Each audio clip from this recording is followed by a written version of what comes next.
Friends, ಇಂದಿನ ಕ್ಲಾಸ್ನಲ್ಲಿ ನಾವು ಕ್ಯಾಲ್ಕುಲೇಷನ್ಸ್, 5 ಮಾರ್ಕ್ಸ್ ಕ್ಯಾಲ್ಕುಲೇಷನ್ ಅಥವಾ 15 ಮಾರ್ಕ್ಸ್ ಕ್ಯಾಲ್ಕುಲೇಷನ್ ಗುಣಾಂಕಗಳು, ಫೌಂಡೇಶನ್ ಫಾರ್ 15 ಮಾರ್ಕ್ಸ್ ಕ್ಯಾಲ್ಕುಲೇಷನ್ ಅಥವಾ ಇಂಪಾರ್ಟೆಂಟ್ ಪಾಯಿಂಟ್ಸ್ ಟೈಪ್ ನೋಡಿದ್ವಿ. ಅದರಲ್ಲಿ ಫಸ್ಟ್ ಮೆಜಾರಿಟಿ ಮತ್ತು ಮೈನಾರಿಟಿ ರೇಷಿಯೋವನ್ನು ನೋಡಿದ್ವಿ, ಟೈಪ್ ರೇಷಿಯೋವನ್ನು ನೋಡಿದ್ವಿ, pre acquisition, post acquisition reserve ನೋಡಿದ್ವಿ, ಆಮೇಲೆ pre acquisition profit, post acquisition profit ಅನ್ನು ನೋಡಿದ್ವಿ. ಮೇನ್ 5ನೇ ಇಂಪಾರ್ಟೆಂಟ್ ಪಾಯಿಂಟ್ ಏನಪ್ಪಾ ಅಂದ್ರೆ flowing chart of majority interest and minority interest ಅಂತ ಕರಿತೀವಿ.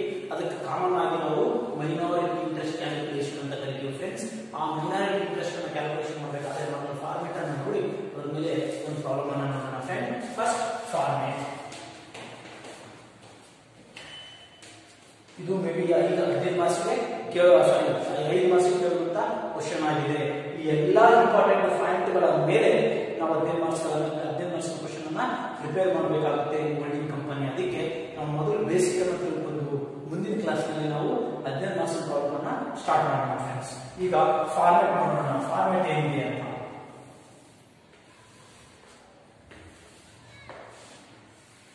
ಫಾರ್ಮೆಟ್ ನಲ್ಲಿ ಪರ್ಟಿಕ್ಯುಲರ್ಸ್, ಅಮೌಂಟ್ ಇಲ್ಲಿ ನಾವು ಅಮೌಂಟ್ ಇದರಲ್ಲಿ ಮೆಜಾರಿಟಿ ಅಮೌಂಟ್,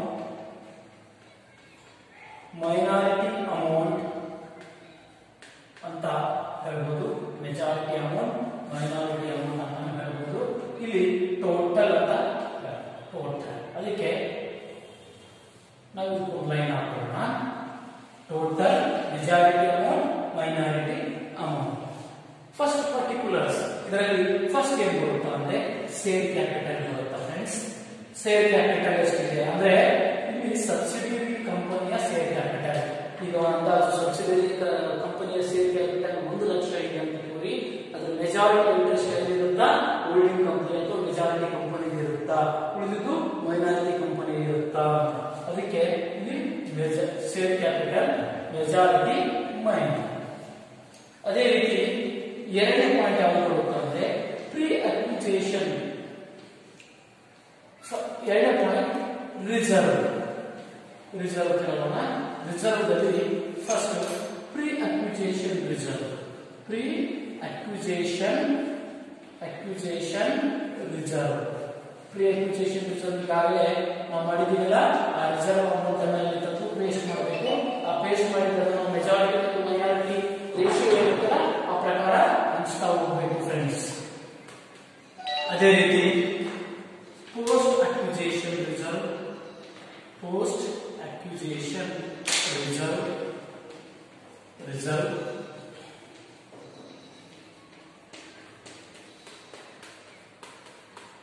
ಅದೇ ರೀತಿ ನೆಕ್ಸ್ಟ್ ಥರ್ಡ್ ಪಾಯಿಂಟ್ ಏನು ಬರುತ್ತಂದ್ರೆ ಪ್ರಾಫಿಟ್ ಆರ್ ಸರ್ಪ್ಲಸ್ ಅಂತ ಕರಿತೀವಿ. ಇನ್ನೊಂದು ಹೆಸರು ಆರ್ ಸರ್ಪ್ಲಸ್ ಬಂದ್ರೆ ನಾವು pre acquisition profit, post acquisition profit ಮಾಡಿದೀವಲ್ಲ ಅದೇ ಸೇರಿ ಪ್ರೀ ಅಕ್ವಿಸಿಷನ್ ಪ್ರಾಫಿಟ್ ಅನ್ನ ಇಲ್ಲಿ ಪೇಸ್ಟ್ ಮಾಡಬೇಕು. ಫ್ರೆಂಡ್, ಪ್ರೀ ಅಕ್ವಿಸಿಷನ್ ಪ್ರಾಫಿಟ್ ಅನ್ನ ಪೇಸ್ಟ್ ಮಾಡಿ ನಾವು ಮೆಜಾರಿಟಿ ಮತ್ತು ಮೈನಾರಿಟಿ ರೇಷಿಯೋ ಮಾಡಿದ್ರೆ ಆ ಪ್ರಕಾರ ಹಂಚಬೇಕಾಗುತ್ತೆ. ಅದೇ ರೀತಿ ಪೋಸ್ಟ್ ಅಕ್ವಿಸಿಷನ್ ಪ್ರಾಫಿಟ್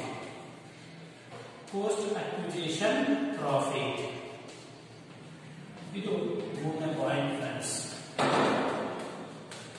ನೆಕ್ಸ್ಟ್ 4ನೇ ಪಾಯಿಂಟ್ ಏನು ಬರುತ್ತೆ ಅಂತಂದ್ರೆ pre acquisition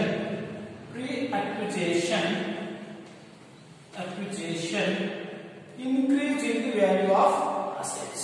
Increase in the value of assets ಅಂದ್ರೆ ಅಂಡರ್ ವ್ಯಾಲ್ಯೂಯೇಷನ್ ಮಾಡಿದ್ರೆ, ಅಂಡರ್ ವ್ಯಾಲ್ಯೂಡ್ ಅಸೆಟ್ ಇದೆ ಇನ್ಫಾರ್ಮೇಶನ್ ಅಲ್ಲಿ ಅಂದ್ರೆ ಬ್ಯಾಲೆನ್ಸ್ ಶೀಟ್ ಕೊಟ್ಟು ಇನ್ಫಾರ್ಮೇಶನ್ ಕೊಟ್ಟಾಗ ಅಂಡರ್ ವ್ಯಾಲ್ಯೂಯೇಷನ್ ಕೊಟ್ಟಿದ್ರೆ ಅದೇನಾಗುತ್ತೆ, ನಾವು ಆಟೋಮೆಟಿಕ್ ಅದನ್ನ ಇನ್ಕ್ರೀಸ್ ಆಫ್ ಅಸೆಟ್ಸ್ ಮಾಡಬೇಕು ಅಂತದನ್ನ ಇಲ್ಲಿ ನಾವು ಯಾಡ್ ಮಾಡಬೇಕು. ಫ್ರೆಂಡ್ಸ್, ಇಲ್ಲಿ ಟೋಟಲ್ ಮಾಡಿ ಅದನ್ನ ಹಂಚಬೇಕು. ಹಂಚಿದ ಮೇಲೆ ಇದು ಅಮೌಂಟ್ ಅನ್ನ ಟೋಟಲ್ ಮಾಡಬೇಕು. ಟೋಟಲ್ಗೆ ಎ ಅಂತ ಟ್ರೀಟ್ ಮಾಡಬೇಕು. ಇದು ಈ ಫಾರ್ಮೆಟ್ ನ ಮುಂದುವರೆದ ಭಾಗ ನೋಡಿ. ಫ್ರೆಂಡ್ಸ್, ಸೇರ್ ಇದೆ. ಫಾರ್ಮೆಟ್ ನೆನಪಿರಬೇಕು, ಇಂಪಾರ್ಟೆಂಟ್ ಇದೆ. ಇಲ್ಲಿ ಪರ್ಟಿಕ್ಯುಲರ್ಸ್, ಇಲ್ಲಿ majority total, majority interest, majority interest, minority interest, minority interest friend, interest. ಈ ಫಾರ್ಮ್ಯಾಟ್ ಪ್ರಕಾರ ನೆಕ್ಸ್ಟ್ ಏನ್ ಮಾಡಬೇಕು ಅಂತಂದ್ರೆ ಈ ಟೋಟಲ್ ಇದೆಯಲ್ಲ ಇದೇ ತರ ನೆಕ್ಸ್ಟ್ ಏನ್ ಮಾಡಬೇಕು ಅಂದ್ರೆ ಫಸ್ಟ್ ಏನ್ ಮಾಡಬೇಕು ಅಂತಂದ್ರೆ ಲಾಸ್, ಪ್ರೀ ಅಕ್ವಿಜಿಷನ್ ಲಾಸ್ ತೆಗೆದುಕೊಳ್ಬೇಕು. Pre acquisition loss first one. Next post acquisition loss, pre-acquisition loss, post acquisition loss ತೆಗೆದುಕೊಳ್ಬೇಕು. ಅದೇ ರೀತಿ third one pre-acquisition loss, post acquisition loss. ಅದೇ ರೀತಿ third one pre-acquisition decreased in the value of assets, decreased in the value of asset, in the value of asset. ಅಂದ್ರೆ over valuation ಮಾಡಿದ್ರೆ ಅಲ್ಲಿ ಕೊಟ್ಟಿರ್ತಾನೆ ಅದರ ಇನ್ಫಾರ್ಮೇಶನ್ ಅಲ್ಲಿ ಓವರ್ ವ್ಯಾಲ್ಯೂಯೇಷನ್ ಅಂತ ಕೊಟ್ಟಿರ್ತಾನೆ. ಆ ತರ ಓವರ್ ವ್ಯಾಲ್ಯೂಯೇಷನ್ ಇದ್ರೆ ನಾವು ತೆಗೆದುಕೊಳ್ಬೇಕು ಫ್ರೆಂಡ್ಸ್.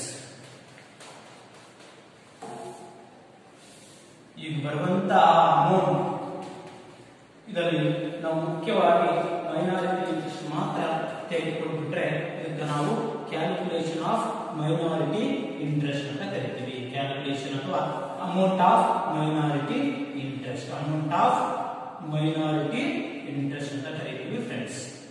ಮೈನಾರಿಟಿ ಇಂಟ್ರೆಸ್ಟ್ ಅಂತ ಕರಿತೀವಿ. ಇದು 5 ಮಾರ್ಕ್ಸ್ಗೆ ಬರುವಂತಹ ಪ್ರಾಬ್ಲಮ್. ಇದು ಫಾರ್ಮ್ಯಾಟ್ ಆಗಿದೆ ಫ್ರೆಂಡ್ಸ್. ಈಗ ಒಂದು ಪ್ರಾಬ್ಲಮ್ ಅನ್ನು ನೋಡೋಣ. ಇದರ ಮೇಲೆ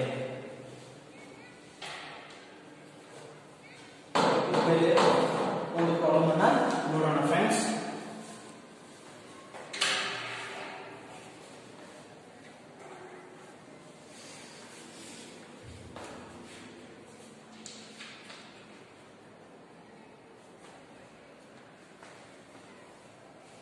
ಈಗ ಕ್ವಶನ್ ನಿಮಗೆ ಯಾವ ಕ್ವಶನ್ ಇದೆ ಆ ಎಲ್ಲ ಕ್ವಶನ್ಗಳನ್ನು ನಾನು ಪೋಸ್ಟ್ ಮಾಡ್ತೀನಿ ಫ್ರೆಂಡ್ಸ್. ಯಾವ್ಯಾವ ಆನ್ಸರ್ ನಾವು ಸಾಲ್ವ್ ಮಾಡಿದ್ದೀವಿ ಆ ಎಲ್ಲ ಕ್ವಶನ್ಗಳನ್ನ ಪೋಸ್ಟ್ ಮಾಡ್ತೀನಿ.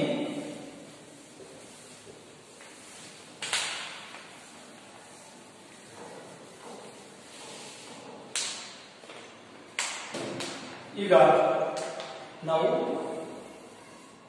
ಕ್ವಶನ್ ಪ್ರಕಾರ ಮೈನಾರಿಟಿ ಇಂಟ್ರೆಸ್ಟ್ ಅನ್ನ ಕಂಡುಹಿಡಿಯಲು ಹೋಗ್ತಾ ಇದ್ದೀವಿ. ಇಲ್ಲಿ particulars, total, majority interest, minority interest. ಇಲ್ಲಿ ಮೆಜಾರಿಟಿ ಇಂಟ್ರೆಸ್ಟ್ ಸಹ ಕಂಡುಹಿಡಿಯಬಹುದು. ನಮಗೆ ಬೇಕಾಗಿಲ್ಲ, ಮೈನಾರಿಟಿ ಇಂಟ್ರೆಸ್ಟ್ ಮಾತ್ರ ಕಂಡುಹಿಡಿಯಬೇಕು. ಅದಕ್ಕೆ ಇದನ್ನ ಕ್ಯಾಲ್ಕುಲೇಷನ್ ಆಫ್ ಮೈನಾರಿಟಿ ಇಂಟ್ರೆಸ್ಟ್ ಅಂತ ಕರಿತೀವಿ. ಕ್ವಶನ್ ಇದೆ ಫ್ರೆಂಡ್ಸ್. ಇಲ್ಲಿ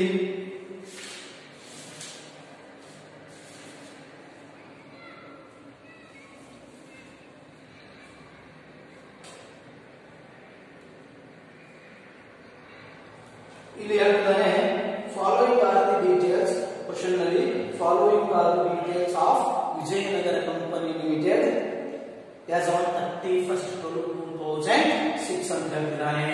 as on 31st 2006, 31st 2006 closing day ಅಂತ ಹೇಳ್ತಿದ್ದಾನೆ. ಏನಂದು ಕ್ಲೋಸಿಂಗ್ ಡೇ ಅಂತ ಹೇಳ್ತಾ ಇದ್ದಾನೆ. ಅಂದ್ರೆ ಓಪನಿಂಗ್ ಯಾವಾಗ ಇರುತ್ತೆ 1/1/2006ರಿಂದ 31/12/2006 ಈ ಕಂಪನಿಯ ವರ್ಷ ಹೊಂದಿದ್ದಾರೆ. ಅವರು ಈ ವರ್ಷದ ಪ್ರಕಾರ ಕ್ಯಾಲ್ಕುಲೇಷನ್ ಮಾಡ್ತಾ ಇದ್ದಾರೆ ಅಂತ ಅರ್ಥ. ಈಗ ಅವನು ನಮಗೆ ಕ್ಲೋಸಿಂಗ್ ಡೇಟ್ ನ ಡೀಟೇಲ್ಸ್ ಅನ್ನು ಕೊಟ್ಟಿದ್ದಾನೆ. ಅದರ ಪ್ರಕಾರ ಸೇಲ್ಸ್ ಆಫ್ 100 rupees ಈಚ್ ಇರುವಂತದ್ದು ಸೇಲ್ಗಳಿದ್ದಾವೆ. 1,000 ಸೇಲ್ಗಳಿದ್ದಾವೆ, 1 ಲಕ್ಷ ರೂಪಾಯಿ ಆಗುತ್ತೆ. ಅದೇ ರೀತಿ statement of profit and loss ಕೊಟ್ಟಿದ್ದಾನೆ. ಅಂದ್ರೆ ಅಲ್ಲಿ ಪ್ರಾಫಿಟ್ ಕೊಟ್ಟಿದ್ದಾನೆ, ಕ್ರೆಡಿಟ್ ಇದೆ, ಎಷ್ಟು 30,000 ಕೊಟ್ಟಿದ್ದಾನೆ ನೋಡಿ ಫ್ರೆಂಡ್ಸ್. ಅದೇ ರೀತಿ ರಿಸರ್ವ್ ಫಂಡ್ ಕೊಟ್ಟಿದ್ದಾನೆ 17,000. ಅದೇ ರೀತಿ ಇಲ್ಲಿ ಏನಂತ ಹೇಳ್ತಾನೆ, Virupaksha limited purchase. Virupaksha limited is A holding company and Vijayanagara company limited is A subsidiary company. ಯಾವ ಕಂಪನಿಯ ಬ್ಯಾಲೆನ್ಸ್ ಶೀಟ್ ಕೊಟ್ಟಿರ್ತಾರೋ ಬ್ಯಾಲೆನ್ಸ್ ಶೀಟ್ ನಲ್ಲಿ ನಾವು ಮುಖ್ಯವಾಗಿ ಸಬ್ಸಿಡರಿ ಕಂಪನಿಯನ್ನ ಕನ್ಸಿಡರ್ ಮಾಡ್ಕೊಂಡು ಹೋಗಬೇಕು ಅಂತ ಮತ್ತೆ ಹೇಳಿದ್ದೀನಿ. ಅದೇ ರೀತಿ ವಿರೂಪಾಕ್ಷ ಕಂಪನಿ ಲಿಮಿಟೆಡ್ ಏನ್ ಮಾಡಿದೆ, ವಿಜಯನಗರ ಲಿಮಿಟೆಡ್ ನ ಷೇರುಗಳಿಂದ ನೋಡಿ, ಕ್ಯಾಪಿಟಲ್ ಇದೆ 1 ಲಕ್ಷ ಕ್ಯಾಪಿಟಲ್ ಇದೆಯಲ್ಲ, 100 ರೂಪೀಸ್ ಈಚ್ ಶೇರ್, 1,000 ಷೇರುಗಳಿದಾವೆ. ಆ ಷೇರುಗಳ ಶೇಕಡ 80% ಖರೀದಿ ಮಾಡಿದೆ ಅಂತ ಹೇಳಿದ್ದಾರೆ. ಅಂದ್ರೆ 80% ಷೇರುಗಳನ್ನು ಖರೀದಿ ಮಾಡಿದೆ. ಎಂದು ಖರೀದಿ ಮಾಡಿದೆ ಅಂದ್ರೆ 1/5/2016ಕ್ಕೆ 80%, 1/5 ಮೇ ತಿಂಗಳಲ್ಲಿ ಖರೀದಿ ಮಾಡಿದೆ. ಎಷ್ಟು? 80% ಆಫ್ ಸೇಲ್ಸ್ ಅಂತ ಹೇಳ್ತಾ ಇದ್ದಾನೆ. ಓಕೆ, ಖರೀದಿ ಮಾಡಿದೆ. ಇದರಲ್ಲಿ ಅವರೇನಂತ ಹೇಳ್ತಿದ್ದಾರೆ, ಓಪನಿಂಗ್ ಬ್ಯಾಲೆನ್ಸ್ 1/1/2016 ಓಪನಿಂಗ್ ಬ್ಯಾಲೆನ್ಸ್ ಇದೆ. ರಿಸರ್ವ್ 5,000, ಪ್ರಾಫಿಟ್ ಅಂಡ್ ಲಾಸ್ 6,000 ಇದೆ. ಇದು ಕ್ವಶನ್ ನಾನು ಪೋಸ್ಟ್ ಮಾಡಿರ್ತೀನಿ ನೋಡ್ರಿ. ಇಲ್ಲಿ reserve 5,000, profit and loss account 6,000 ಇದೆ ಅಂದಾಗ ನಾವು ಇಲ್ಲಿ ಮೈನಾರಿಟಿ ಇಂಟ್ರೆಸ್ಟ್ ಅನ್ನು ಕ್ಯಾಲ್ಕುಲೇಟ್ ಮಾಡಬೇಕಾದ್ರೆ ಫಸ್ಟ್ ನಾವು ಎಂತ ಹಿಡಿಬೇಕು ಅಂದ್ರೆ ಮೆಜಾರಿಟಿ ಮತ್ತು ಮೈನಾರಿಟಿ ರೇಷಿಯೋವನ್ನು ಕಂಡುಹಿಡಿಯಬೇಕು. ಮೆಜಾರಿಟಿ ಮತ್ತು ಮೈನಾರಿಟಿ ರೇಷಿಯೋವನ್ನು ಕಂಡುಹಿಡಿಯಬೇಕು. ಅದೇ ರೀತಿ ನಾವು ಟೈಮ್ ಪೀರಿಯಡ್ ರೇಷಿಯೋವನ್ನು ಕಂಡುಹಿಡಿಯಬೇಕು. ಅದೇ ರೀತಿ ನಾವು reserves, pre acquisition reserve, post acquisition reserve ಅನ್ನು ಕಂಡುಹಿಡಿಯಬೇಕು. ಅದೇ ರೀತಿ ನಾವು pre acquisition profit, post acquisition profit ಅನ್ನು ಕಂಡುಹಿಡಿದ ಮೇಲೆ ನಾವೇನ್ ಮಾಡಬೇಕು, ಮೈನಾರಿಟಿ ಇಂಟ್ರೆಸ್ಟ್ ಅನ್ನು ಕ್ಯಾಲ್ಕುಲೇಷನ್ ಮಾಡಬೇಕು. ಇದು ನಿಮಗೆ 5 ಮಾರ್ಕ್ಸ್ ಕೇಳುವ ಸಂಭವ ಇರೋದ್ರಿಂದ ಫ್ರೆಂಡ್ಸ್ ಇದನ್ನು ಮಾಡಿಸ್ತಾ ಇದ್ದೀನಿ. ಫಸ್ಟ್ ಪಾಯಿಂಟ್ ನಮ್ಮ ಕ್ಯಾಲ್ಕುಲೇಷನ್ ಇದೆ, majority and minority ratio. Majority and minority ರೇಷಿಯೋನ ನಾವು ಕ್ಯಾಲ್ಕುಲೇಷನ್ ಮಾಡಬೇಕು. ಓಕೆ, ಮೆಜಾರಿಟಿ ಮತ್ತು ಮೈನಾರಿಟಿ ರೇಷಿಯೋ ಕ್ಯಾಲ್ಕುಲೇಷನ್ ಮಾಡೋದ್ರಲ್ಲಿ ನಾವು ಟೋಟಲ್ ಅನ್ನ ಈಗ 3 ಭಾಗಗಳನ್ನಾಗಿ ಮಾಡ್ತೀವಿ ಅಂತ ಹೇಳಿದೆ. ಇದರಲ್ಲಿ ಫಸ್ಟ್ ಟೋಟಲ್, ಆಮೇಲೆ ಮೆಜಾರಿಟಿ, ಆಮೇಲೆ ಮೈನಾರಿಟಿ ಅಂತ ಹೇಳ್ಬಿಟ್ಟು. ಓಕೆ, ನೋಡಿ ಕ್ಲಾಸ್ ನಲ್ಲಿ ಅದೇ ರೀತಿ ಇಲ್ಲಿ ಟೋಟಲ್ ಎಷ್ಟಿದೆ ಅಂದ್ರೆ 1 ಲಕ್ಷ ಇದೆ. 1,00,100 ರೂಪಾಯಿ ಷೇರುಗಳು, 100 ರೂಪಾಯಿ ಮುಖ ಬೆಲೆಯ ಷೇರುಗಳಿದ್ದಾವೆ. ಅಂದ್ರೆ ಎಷ್ಟು ಷೇರು ಆಗ್ತವೆ? 1,000 ಷೇರುಗಳಿದ್ದಾವೆ. ಓಕೆ, 1,000 ಷೇರುಗಳಿದ್ದಾವೆ. 1,000 ಷೇರುಗಳಿದ್ದಾವೆ. ಇದರಲ್ಲಿ ಶೇಕಡ 80% ಅಂದ್ರೆ 800 ಷೇರುಗಳನ್ನ ಮೆಜಾರಿಟಿ ಕಂಪನಿಯಾದಂತಹ ವಿರೂಪಾಕ್ಷ ಲಿಮಿಟೆಡ್ ಖರೀದಿ ಮಾಡಿದೆ. Virupaksha limited minority company Vijayanagara limited sale ಮಾಡಿದೆ. ಇದು 200 ಅಂತಂದ್ರೆ ನಾವು 2 ಮುಂದೆ ಕ್ಯಾಲ್ಕುಲೇಷನ್ ನೋಡಿ.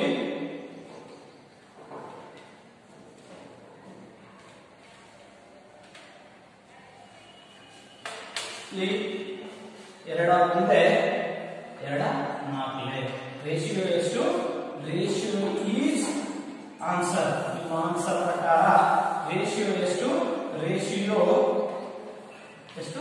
4:1. ಮೆಜಾರಿಟಿ ರೇಷಿಯೋ 4:1 ಅಂದ್ರೆ 4/5, 1/5. ಅದೇ ರೀತಿ ನಮಗೆ ಎರಡನೆಯ ಕ್ಯಾಲ್ಕುಲೇಷನ್ ಏನಾಗಿರಬೇಕು ಅಂತ ಹೇಳಿದೆ ನಾನು, ಪೀರಿಯಡ್ ರೇಷಿಯೋ ಅಥವಾ ಟೈಮ್ ರೇಷಿಯೋ.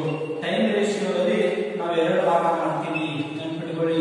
ಇವು 5 ಮಾರ್ಕ್ಸ್ ಕೇಳುವಂತಹ ಕ್ವಶನ್ಗಳಾಗಿರೋದ್ರಿಂದ ನೆನಪಿಟ್ಕೊಳ್ಬೇಕಾಗಿ. ಓಕೆ, ಇಲ್ಲಿ ನಾವು ಇದನ್ನ ಪ್ರೀ ಅಕ್ವಿಜಿಷನ್ ಪೀರಿಯಡ್ ಅಂತೀವಿ, acquisition period, post acquisition period ಅಂತ ಡಿವೈಡ್ ಮಾಡ್ತೀವಿ. ಕಂಪನಿಯ ಖರೀದಿಗಿಂತ ಮೊದಲನೇ ಅವಧಿ ಅಂದ್ರೆ 1/1/2014 ಸ್ಟಾರ್ಟ್ ಆಗಿದ್ದ ಇಯರ್ 31/12 ಕ್ಲೋಸ್ ಆಗುತ್ತಾ. ಆದ್ರೆ ಕಂಪನಿ ಯಾವಾಗ ಖರೀದಿ ಆಗುತ್ತಾ? ಮೇ ಖರೀದಿ ಆಗುತ್ತೆ. ಅಂದ್ರೆ ಏಪ್ರಿಲ್, ಜನವರಿ, ಫೆಬ್ರವರಿ, ಮಾರ್ಚ್, ಏಪ್ರಿಲ್ 4 ತಿಂಗಳು ಇಲ್ಲಿದೆ, 8 ತಿಂಗಳು ಇಲ್ಲಿ. ಅಂದ್ರೆ ಪ್ರೀ ಅಕ್ವಿಜಿಷನ್ ಅಂದ್ರೆ ನಾವು ಕಂಪನಿ ಖರೀದಿ ಮಾಡೋದಕ್ಕಿಂತ ಮೊದಲು ಕಂಪನಿ 4 ತಿಂಗಳು ನಡೆದಿತ್ತು, ಖರೀದಿ ಮಾಡಿದ ಮೇಲೆ 8 ತಿಂಗಳು ನಡೆದಿದೆ. ಆನ್ಸರ್ ಏನಾಗಿರುತ್ತಾ? 1:2 ಆಗುತ್ತಾ ಅಂದ್ರೆ 4:2. ಓಕೆ, ಇದು ರೇಷಿಯೋ 1:2 ರೇಷಿಯೋ ಆಗುತ್ತಾ ಫ್ರೆಂಡ್ಸ್. ಈಗ ನಮ್ಮ ಕ್ವಶನ್ ಅಲ್ಲಿ ರಿಸರ್ವ್ ಕೊಟ್ಟಿದ್ದಾನೆ. ನಾವು ರಿಸರ್ವ್ ಕೊಟ್ಟಿರೋದ್ರಿಂದ ಫಸ್ಟ್ ನಾವು pre acquisition reserve, post acquisition reserve, pre acquisition profit, post acquisition profit ಅನ್ನ ಕಂಡುಹಿಡಿದ ಮೇಲೆ ಈ ಕ್ಯಾಲ್ಕುಲೇಷನ್ ಅನ್ನ ಮಾಡಬೇಕಾಗುತ್ತೆ ಫ್ರೆಂಡ್ಸ್. ಈಗ ನಾವು ಪ್ರೀ ಅಕ್ವಿಸಿಷನ್ ರಿಸರ್ವ್ ಮತ್ತು ಪ್ರೀ ಅಕ್ವಿಸಿಷನ್ ಪ್ರಾಫಿಟ್ ಅನ್ನ ನೋಡ್ಕೊಳ್ಳೋಣ. ಇಲ್ಲಿ ನೆಕ್ಸ್ಟ್ ನಮ್ಮ ಕ್ಯಾಲ್ಕುಲೇಷನ್ ಏನಾಗಿರುತ್ತೆ, calculation pre acquisition profit reserve and profit, post acquisition reserve and profit. ನೋಡ್ರಿ, ಮತ್ತೆ ರಿವಿಷನ್ ಆಗ್ತಾ ಇದೆ ಫ್ರೆಂಡ್ಸ್, ರಿವಿಷನ್ ಆಗ್ತಾ ಇದೆ ನಮ್ಮ ಕ್ಯಾಲ್ಕುಲೇಷನ್ಸ್. ಅದಕ್ಕೆ ನಾವು ನೀಟಾಗಿ 1 by 1 ಕ್ಯಾಲ್ಕುಲೇಷನ್ ಮಾಡ್ತಾ ಹೋಗೋಣ. ಇನ್ನು ಥರ್ಡ್ ಪಾರ್ಟ್ ಯಾವುದು, pre acquisition reserve and post acquisition reserve ಅನ್ನ ಕ್ಯಾಲ್ಕುಲೇಟ್ ಮಾಡೋಣ. ರಿಸರ್ವ್ ಅನ್ನ ಕ್ಯಾಲ್ಕುಲೇಟ್ ಮಾಡೋಣ ಫ್ರೆಂಡ್. ಇಲ್ಲಿ ನಾವು ಕ್ಯಾಲ್ಕುಲೇಷನ್ ಮಾಡಬೇಕಾದ್ರೆ, ಓಕೆ, ಇಲ್ಲಿ ನಾವು ಕ್ಯಾಲ್ಕುಲೇಷನ್ ಮಾಡಬೇಕಾದ್ರೆ ಪರ್ಟಿಕ್ಯುಲರ್ ಅಮೌಂಟ್ ಅಂತ ತೆಗೆದುಕೊಳ್ಬೇಕು. First closing period reserve. Closing reserve ಏನ, ಬ್ಯಾಲೆನ್ಸ್ ಶೀಟ್ ನಲ್ಲಿ ಕೊಟ್ಟಂತ ರಿಸರ್ವ್ ಏನಾಗಿರುತ್ತೆ, ಕ್ಲೋಸಿಂಗ್ ರಿಸರ್ವ್ ಆಗಿರುತ್ತೆ. ಎಸ್ ಇದೆ. ಎಷ್ಟಿದೆ ಕ್ಲೋಸಿಂಗ್ ರಿಸರ್ವ್ ಅಂದ್ರೆ, ರಿಸರ್ವ್ ಫಂಡ್ 17,000 ಇದೆ ಫ್ರೆಂಡ್ಸ್. ಎಷ್ಟಿದೆ, 17,000 ಇದೆ. ಇದಕ್ಕೆ ಏನ್ ಮಾಡಬೇಕು, ಲೆಸ್ ಓಪನಿಂಗ್ ರಿಸರ್ವ್ ಮಾಡಬೇಕು. ಓಪನಿಂಗ್ ರಿಸರ್ವ್ ಇದೆಯಾ, ಇದೆ. ನೋಡಿ, ಇನ್ಫಾರ್ಮೇಶನ್ ಅಲ್ಲಿ ಕೊಟ್ಟಿದ್ದಾನೆ ಓಪನಿಂಗ್ ರಿಸರ್ವ್ ಫ್ರೆಂಡ್. ಏನಂತ ಕೊಟ್ಟಿದ್ದಾನೆ ಅಂದ್ರೆ, R11-2006 ಗೆ ರಿಸರ್ವ್ ಫಂಡ್ 5,000 ಇದೆ ಅಂತ ಕೊಟ್ಟಿದ್ದಾನೆ. ಎಷ್ಟು, 5,000 ಇದೆ ಅಂತ ಕೊಟ್ಟಿದ್ದಾನೆ. ಉಳಿದಿದ್ದು ಎಷ್ಟು ಫ್ರೆಂಡ್ಸ್, 12,000 ಉಳಿತು. ಇದಕ್ಕೆ ನಾವೇನಂತ ಕರಿತೀವಿ, ರಿಸರ್ವ್ ಫಾರ್ ದಿ ಇಯರ್ ಅಂತ ಕರಿತೀವಿ. ರಿಸರ್ವ್ ಫಾರ್ ದಿ ಇಯರ್ ಕರಿತೀವಿ. ಇದ್ರಾಗ ಎ ಅಂತ ಮಾಡಿ ಪ್ರೀ ಅಕ್ವಿಸಿಷನ್ ರಿಸರ್ವ್ ಕಂಡುಹಿಡಿಯಬೇಕು ಫ್ರೆಂಡ್ಸ್. ಪ್ರೀ ಅಕ್ವಿಸಿಷನ್ ರಿಸರ್ವ್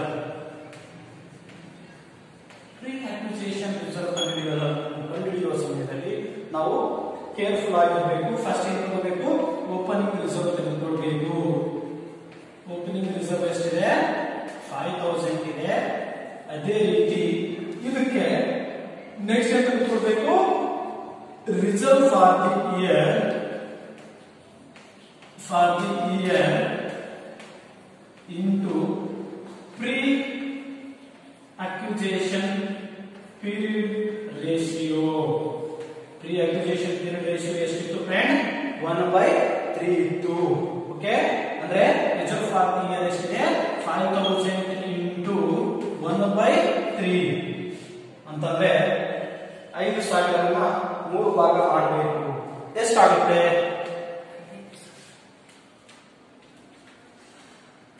1/3 ಅಂದ್ರೆ 1,667 ಆಗುತ್ತೆ.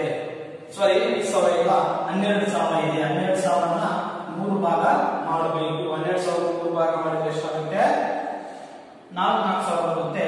4,000 ಆನ್ಸರ್ ಆಗುತ್ತೆ. ಟೋಟಲ್ 9,000 ಪ್ರೀ ಅಕ್ವಿಸಿಷನ್ ರಿಸರ್ವ್ ಆಗುತ್ತೆ ಫ್ರೆಂಡ್.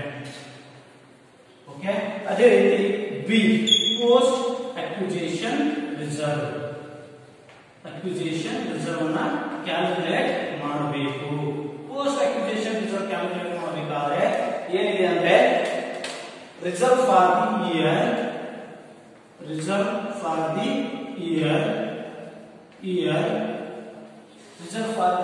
ಎಷ್ಟಿದೆ, ರಿಸರ್ವ್ ಫಾರ್ ದಿ ಇಯರ್ ಎಷ್ಟಿದೆ, 12,000 ಇದೆ. ಇಂಟು 2/3 ಮಾಡಿದ್ರೆ 8,000 ಬರುತ್ತೆ. 8,000 is post acquisition reserve friends. Post acquisition reserve ಎಷ್ಟು, 8,000 acquisition reserve. ಈಗ ಇದೇ ರೀತಿ ನಾವು ಇನ್ನೂ ಒಂದು ಅಮೌಂಟ್ ಅನ್ನು ಕಂಡುಹಿಡಿಯಬೇಕು. ಇದನ್ನ ನಾವು ರಿಸರ್ವ್ ಅಂತ ಹಾಕೋಣ. ಅದೇ ರೀತಿ ನಾವೇನು ಮಾಡೋಣ, ಇಲ್ಲಿ pre acquisition profit post acquisition profit ಅನ್ನ ಕಂಡುಹಿಡಿಯೋಣ ಫ್ರೆಂಡ್ಸ್. ಇಲ್ಲಿ pre acquisition profit, post acquisition profit ಅನ್ನ ಕಂಡುಹಿಡಿಯೋಣ. ಏನು ಕಂಡುಹಿಡಿಯೋಣ? Pre acquisition profit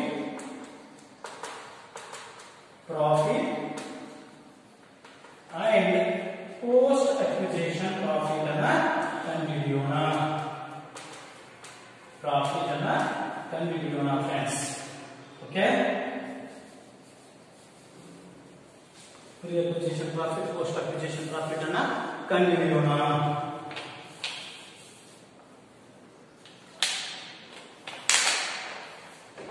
particulars amount ಅನ್ಕೊಳ್ಳೋಣ. ಇಲ್ಲಿ ಫಸ್ಟ್ ಏನ್ ಬರುತ್ತಾ? Closing profit friends. ಅಂದ್ರೆ ಬ್ಯಾಲೆನ್ಸ್ ಶೀಟ್ ನಲ್ಲಿ ಕೊಟ್ಟಂತಹ 31/12/2011 31/12/2006 ಕೊಟ್ಟಂತಹ ಪ್ರಾಫಿಟ್ ಎಷ್ಟಿದೆ ಅಂದ್ರೆ ಕ್ರೆಡಿಟ್ ಇದೆ. ಕ್ರೆಡಿಟ್ ಅಂದ್ರೆ ಪ್ರಾಫಿಟ್ ಅಂತ ಅರ್ಥ. ಎಷ್ಟು? 30,000 ಇದೆ ಫ್ರೆಂಡ್ಸ್. ನಾವು 30,000 ಅನ್ನ ತೆಗೆದುಕೊಳ್ಳೋಣ. ಅದರಲ್ಲಿ ಲೆಸ್ ಏನಿರುತ್ತೆ? ಓಪನಿಂಗ್ ಪ್ರಾಫಿಟ್ ಮಾಡಬೇಕು. ಓಪನಿಂಗ್ ಪ್ರಾಫಿಟ್ ಕೊಟ್ಟಿದ್ದಾನ? ಹೌದು, ಕೊಟ್ಟಿದ್ದಾನೆ ಫ್ರೆಂಡ್ಸ್. ಓಪನಿಂಗ್ ಪ್ರಾಫಿಟ್ ಕೊಟ್ಟಿದ್ದಾನ ಅಂದ್ರೆ ಕೊಟ್ಟಿದ್ದಾನೆ. ಎಷ್ಟು ಕೊಟ್ಟಿದ್ದಾನೆ ಅಂದ್ರೆ ಓಪನಿಂಗ್ ಪ್ರಾಫಿಟ್ 6,000 ಕೊಟ್ಟಿದ್ದಾನೆ. ನೋಡ್ರಿ, ಇನ್ಫಾರ್ಮೇಶನ್ ಅಲ್ಲಿ opening profit on 1/1/2006 last line ಇದೆ. 1/1/2006 ಓಪನಿಂಗ್ ಪ್ರಾಫಿಟ್ ಎಷ್ಟಿದೆ? 6,000 ಇದೆ. ಅಂದ್ರೆ ನಾವೀಗ 6,000 ಅನ್ನ ಲೆಸ್ ಮಾಡೋಣ ಫ್ರೆಂಡ್ಸ್. ಇದು 24,000 rupees. ಈ 24,000 ಗೆ ಏನಂತ ಕರಿತೀವಿ? ಪ್ರಾಫಿಟ್ ಫಾರ್ ದಿ ಇಯರ್ ಅಂತ ಕರಿತೀವಿ friends. Profit for the year ಅಂತ ಕರಿತೀವಿ. ಈಗ ನಾವೇನ್ ಕಂಡುಹಿಡಿಯಕ್ಕೆ ಹೋಗೋಣ ಅಂದ್ರೆ ಪ್ರೀ ಅಕ್ವಿಸಿಷನ್ ಪ್ರಾಫಿಟ್ ಅನ್ನ ಕಂಡುಹಿಡಿಯೋಣ. ಪ್ರೀ ಅಕ್ವಿಸಿಷನ್ ಪ್ರಾಫಿಟ್ ಅನ್ನ ಕಂಡುಹಿಡಿಯೋಣ ಫ್ರೆಂಡ್ಸ್. ಪ್ರೀ ಅಕ್ವಿಸಿಷನ್ ಪ್ರಾಫಿಟ್ ಕಂಡುಹಿಡಿಯಬೇಕಾದ್ರೆ ಮೊದಲು ನಾವೇನ್ ತೆಗೆದುಕೊಳ್ಬೇಕು? ಓಪನಿಂಗ್ ಪ್ರಾಫಿಟ್ ಅನ್ನ ತೆಗೆದುಕೊಳ್ಬೇಕು. ಓಪನಿಂಗ್ ಪ್ರಾಫಿಟ್ ಎಷ್ಟಿದೆ? 6,000 ಇದೆ. ಓಪನಿಂಗ್ ಪ್ರಾಫಿಟ್ ಎಷ್ಟಿದೆ? 6,000. ನೋಡಿ, ಓಪನಿಂಗ್ ಪ್ರಾಫಿಟ್ 6,000 ಇದೆ. ಈಗ ನೆಕ್ಸ್ಟ್ ನಾವು profit for the year into pre acquisition period ratio. Pre acquisition period ratio ಮಾಡಿದೆ ಫ್ರೆಂಡ್ಸ್. ಎಷ್ಟಿದೆ ಪ್ರಾಫಿಟ್? 24,000 ಇದೆ. 24,000 ಇಂಟು 1/3 ಅಂದ್ರೆ 8,000 ಆಗುತ್ತೆ. 24,000 ಭಾಗ ಮಾಡಿ ಅದರಲ್ಲಿ ಒಂದು ಭಾಗ ತೆಗೆದುಕೊಳ್ಳಿ. ಅದೆಷ್ಟಾಗುತ್ತೆ? 8,000. ಟೋಟಲ್ ಎಷ್ಟಾಗುತ್ತೆ? 14,000. 14,000 ಏನು? ಪ್ರೀ ಅಕ್ವಿಸಿಷನ್ ಪ್ರಾಫಿಟ್ ಆಗುತ್ತೆ. ಓಕೆ ಫ್ರೆಂಡ್ಸ್, ಅದೇ ರೀತಿ B post acquisition profit. Post acquisition profit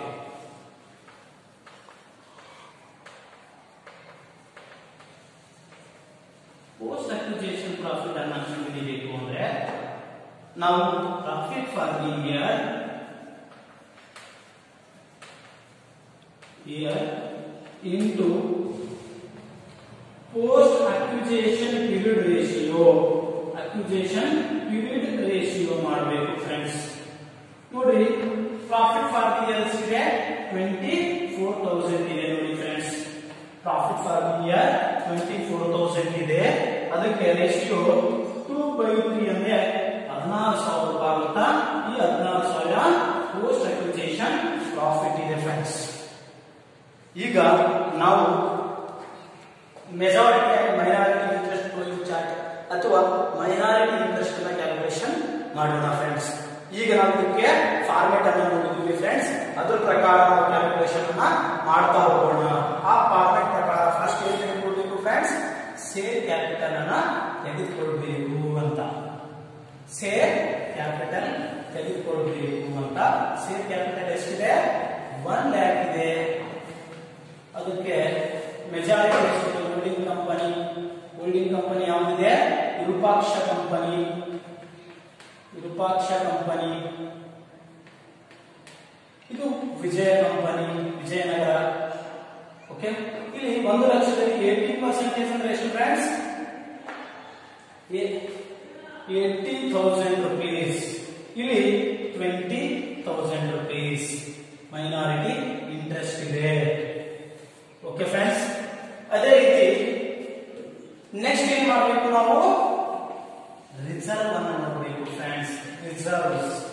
ಈಗ ರಿಸರ್ವ್ಸ್ ನಲ್ಲಿ ನಾವು ಪ್ರೀ ಅಕ್ವಿಸಿಷನ್ ರಿಸರ್ವ್ ರೇಷಿಯೋವನ್ನು ತೆಗೆದುಕೊಂಡು ರೇಷಿಯೋ ಪ್ರಕಾರ ಡಿವೈಡ್ ಮಾಡಬೇಕು. ಪ್ರೀ ಅಕ್ವಿಸಿಷನ್ ರಿಸರ್ವ್ ತೆಗೆದುಕೊಳ್ಬೇಕು. ಪ್ರೀ ಅಕ್ವಿಸಿಷನ್ ರಿಸರ್ವ್ ಎಷ್ಟಿದೆ ನೋಡಿ ಫ್ರೆಂಡ್ಸ್, ಇಲ್ಲಿ ನಾವು ರಿಸರ್ವ್ ಅಲ್ಲಿ ಪ್ರೀ ಅಕ್ವಿಸಿಷನ್ ರಿಸರ್ವ್ ಎಷ್ಟಿದೆ 9000 ಇದೆ. ಪ್ರೀ ಅಕ್ವಿಸಿಷನ್ ರಿಸರ್ವ್ ಎಷ್ಟಿದೆ 9000 ಇದೆ. ಟೋಟಲ್ 9000 ತೆಗೆದುಕೊಂಡ್ಬಿಡ್ರಿ. ಈಗ 80 and 20 24 ಅಂತ ಹೇಳ್ಬಿಟ್ಟು ನಾವು ರೇಷಿಯೋ ಮಾಡಿದ್ವಿ. ಎಷ್ಟಪ್ಪ ಮಾಡಿದ್ವಿ 4:1 ಅಂತ ರೇಷಿಯೋ ಮಾಡಿದ್ವಿ. 5 ಭಾಗ ಮಾಡಿದ್ವಿ ರೇಷಿಯೋದಲ್ಲಿ. ಈಗ ನಾವು 9000ನ 5 ಭಾಗ ಆಗಿ ಡಿವೈಡ್ ಮಾಡೋಣ ಫ್ರೆಂಡ್ಸ್. ಅಂದ್ರೆ 9000 ಇಂಟು 4 ಡಿವೈಡೆಡ್ ಬೈ 5 ಅಂದ್ರೆ ಎಷ್ಟಾಗುತ್ತೆ? ಇದು 7200 ಆಗುತ್ತೆ ಫ್ರೆಂಡ್ಸ್. ಬ್ಯಾಲೆನ್ಸ್ ಉಳಿದಂತ ಅಮೌಂಟ್ 1800 ಆಗುತ್ತೆ.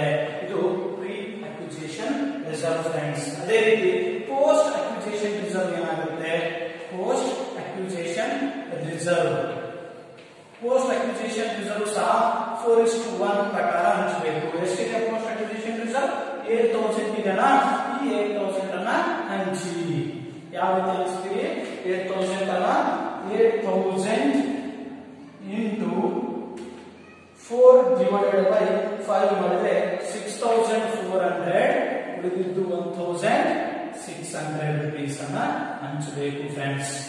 ಓಕೆ, ಅದೇ ರೀತಿ ನೆಕ್ಸ್ಟ್ ಥರ್ಡ್ ಯಾವುದು ಬರುತ್ತೆ? ಪ್ರಾಫಿಟ್ ಆರ್ ಸರ್ಪ್ಲಸ್ ಅಥವಾ ಲಾಸು. ಇದನ್ನ ಹಂಚಬೇಕು ಫ್ರೆಂಡ್ಸ್. ಇದರಲ್ಲಿ ನಾವು ಫಸ್ಟ್ ಯಾವುದು? ಪ್ರೀ ಅಕ್ವಿಸಿಷನ್ ಪ್ರಾಫಿಟ್ ಅನ್ನ ತೆಗೆದುಕೊಳ್ಳಬೇಕು. ಪ್ರೀ ಅಕ್ವಿಸಿಷನ್ ಪ್ರಾಫಿಟ್ ಅನ್ನ ತೆಗೆದುಕೊಳ್ಳಬೇಕು. ಅದನ್ನು ಸಹ ಸೇಮ್ ರೇಷಿಯೋ ಪ್ರಕಾರ ಹಂಚಬೇಕು. 4:1. ಯಾಕಂದ್ರೆ ಮೆಜಾರಿಟಿ ಮತ್ತು ಮೈನಾರಿಟಿ ರೇಷಿಯೋ ಪ್ರಕಾರನೇ ಹಂಚಬೇಕು. ನಮ್ಮ ಕ್ಯಾಲ್ಕುಲೇಷನ್ ಇದೆ ಮೆಜಾರಿಟಿ ಇಂಟ್ರೆಸ್ಟ್ ಮೈನಾರಿಟಿ ಇಂಟ್ರೆಸ್ಟ್ ಇರೋದ್ರಿಂದ ನಮ್ಮ ರೇಷಿಯೋ ಯಾವ್ದಿರುತ್ತೆ? ಮೆಜಾರಿಟಿ ರೇಷಿಯೋ ಮೈನಾರಿಟಿ ರೇಷಿಯೋನ ಯೂಸ್ ಮಾಡಬೇಕು ಅಂತ. ಈಗ ಪ್ರೀ ಅಕ್ವಿಸಿಷನ್ ಪ್ರಾಫಿಟ್ ಎಷ್ಟಿದೆ ಫ್ರೆಂಡ್? ಪ್ರೀ ಅಕ್ವಿಸಿಷನ್ ಪ್ರಾಫಿಟ್ 14000 ಇದೆ ಫ್ರೆಂಡ್ಸ್. ಈಗ ಈ 14000ನ ನಾವು 5 ಭಾಗ ಮಾಡಿಬಿಟ್ಟು ಹಂಚಬೇಕಾಗುತ್ತೆ.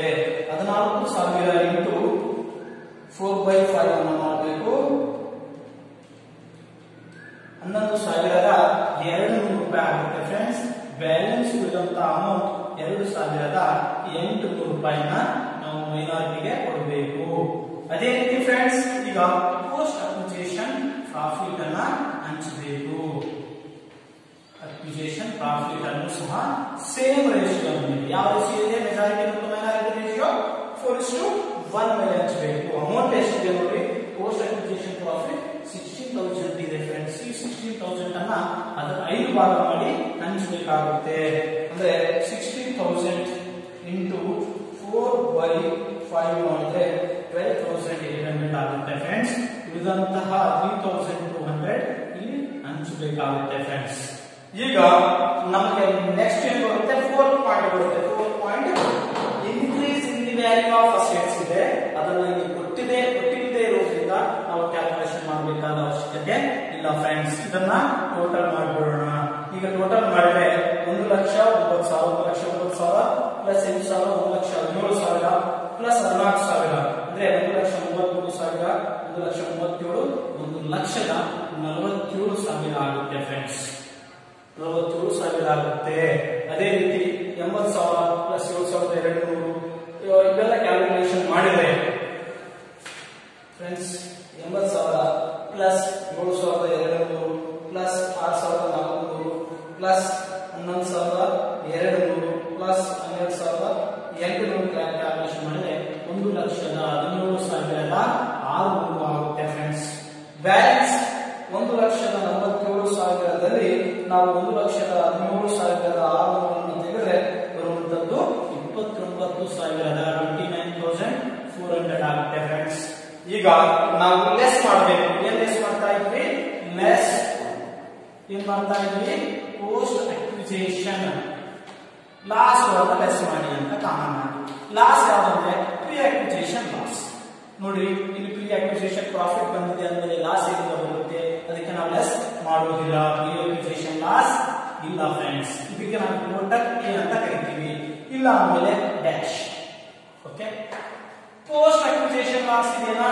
ಪೋಸ್ಟ್ ಅಕ್ವಿಸಿಷನ್ ಲಾಸ್ ಅಂತಿದೆ ಇಲ್ಲ ಫ್ರೆಂಡ್ಸ್, ಇಲ್ಲ. ಹೌದಾ? ಇಲ್ಲ ಅಂದ್ರೆ ನೆಲ್. ಥರ್ಡ್ ಪಾರ್ಟ್ ಏನಿದೆ ಲಾಸ್ಟ್ಗೆ decrease in the value of pre acquisition decrease in the value of asset ಇದೆಯಾ? Decrease in the value of asset information ಅಲ್ಲಿ ಇನ್ಕ್ರೀಸ್ ಅಂತಿರುತ್ತೆ. Values asset decrease in the value of asset, value of asset ಅಥವಾ over valuation ಇದೆಯಾ?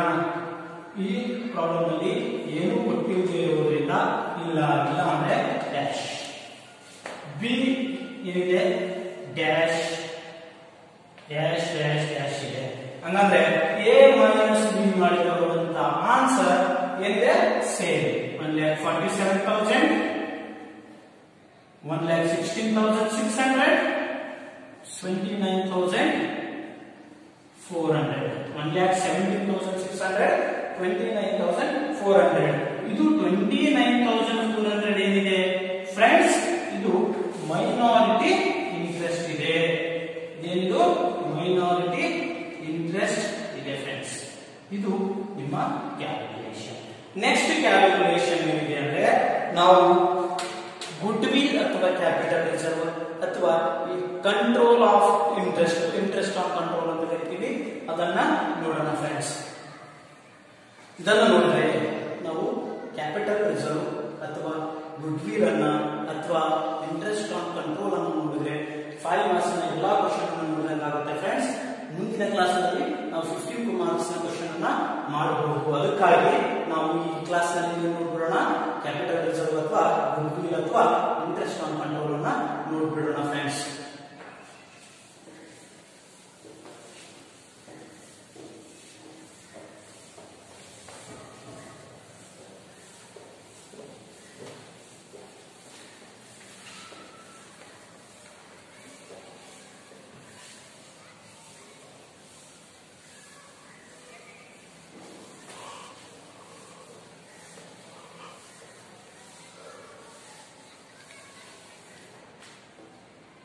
Friends, ನಾವು calculation of reserve ನೋಡಬೇಕಾದ್ರು, calculation of goodwill ನೋಡಬೇಕಾದ್ರು same. Calculation reserve, goodwill, interest on capital ಅಂತ ಕರೀತಾರೆ. ಇದನ್ನು ನೋಡಬೇಕಾದ್ರೂ ಸಹ ನಾವು ಏನು ಎಲ್ಲಾ ಪಾಯಿಂಟ್ಸ್ ಗಳನ್ನ ಮಾಡಿದ್ವಿ ಅದನ್ನ ಮಾಡ್ಕೊಂಡು ಹೋಗ್ಬೇಕಾಗುತ್ತೆ. ಅದು ಸಹ ಈ ಮಾರ್ಕ್ಸ್ ಕೇಳುವಂತ ಸಂಭವವಿದೆ. ಟೋಟಲಿ ಈ ನಿಮ್ಮ ಎಲ್ಲಾ ಇಂಪಾರ್ಟೆಂಟ್ ಪಾಯಿಂಟ್ಸ್ ಗಳು ಇರಲ್ಲ, 15 ಮಾರ್ಕ್ಸ್ ನಲ್ಲಿ ಒಂದು ಪ್ರಾಬ್ಲಮ್ ನಲ್ಲಿ ಬರಬಹುದು. ಅದಕ್ಕೆ ನಾವು 15 ಮಾರ್ಕ್ಸ್ ಪ್ರಿಪೇರ್ ಆಗೋಕ್ಕಿಂತ ಮೊದಲು, ಹೋಗೋಕ್ಕಿಂತ ಮೊದಲು ಇದನ್ನ ಕವರ್ ಮಾಡಬೇಕಾಗುತ್ತೆ. ಯಾವುದು ಅಂದ್ರೆ ಕ್ಯಾಲ್ಕುಲೇಷನ್ ಆಫ್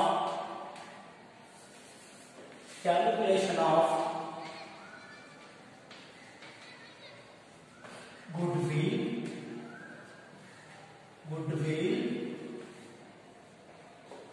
ಕ್ಯಾಪಿಟಲ್ ರಿಸರ್ವ್, ಇದರಿಗೆ ಹೆಸರುಗಳು ಅಂತಾನು ಕರೀಬಹುದು. ಇಂಟ್ರೆಸ್ಟ್ ಆನ್ ಕಂಟ್ರೋಲ್ ಅಂತಾನು ಕರೀಬಹುದು. ಇಂಟ್ರೆಸ್ಟ್ ಆನ್ ಕಂಟ್ರೋಲ್ ಅಂತಾನು ಕರೀಬಹುದು. ಈ 3 ಹೆಸರಿನಿಂದ ಕರೀತಾರೆ ಫ್ರೆಂಡ್ಸ್. ಕನ್ಫ್ಯೂಸ್ ಆಗಬೇಡಿ. ಕ್ವಶನ್ ಅಲ್ಲಿ ಕ್ಯಾಲ್ಕುಲೇಟ್ ಇಂಟ್ರೆಸ್ಟ್ ಆನ್ ಕಂಟ್ರೋಲ್ ಅಂತಂದ್ರೆ calculate goodwill or capital reserve ಅಂತಾನೆ ಅರ್ಥ. ಇದಕ್ಕೆ ಫಾರ್ಮ್ಯಾಟ್ ನೋಡೋಣ. ಫಾರ್ಮ್ಯಾಟ್ ಏನಿದೆ ಅಂತ ನೋಡೋಣ friends. Format calculation of interest on capital ಅಲ್ಲಿ ಫಾರ್ಮ್ಯಾಟ್ ಏನಿದೆ ಅಂತ. ಫಾರ್ಮ್ಯಾಟ್ ಏನಿದೆ ಅಂದ ತಕ್ಷಣ particulars ಅಮೌಂಟ್ ಅಂತ ತೆಗೆದುಕೊಳ್ಳಬೇಕಾಗುತ್ತೆ. ಇಲ್ಲಿ ನಾವು ಫಾರ್ಮ್ಯಾಟ್ ಅನ್ನು ನೋಡಬೇಕಾದ್ರೆ ಫಸ್ಟ್ ಹೋಲ್ಡಿಂಗ್ ಕಂಪನಿ ಇಂಪಾರ್ಟೆಂಟ್ ಏನಂದ್ರೆ ಹೋಲ್ಡಿಂಗ್ ಕಂಪನಿ ಆಗಿರುತ್ತೆ. ಇಲ್ಲಿ value of sale acquisition,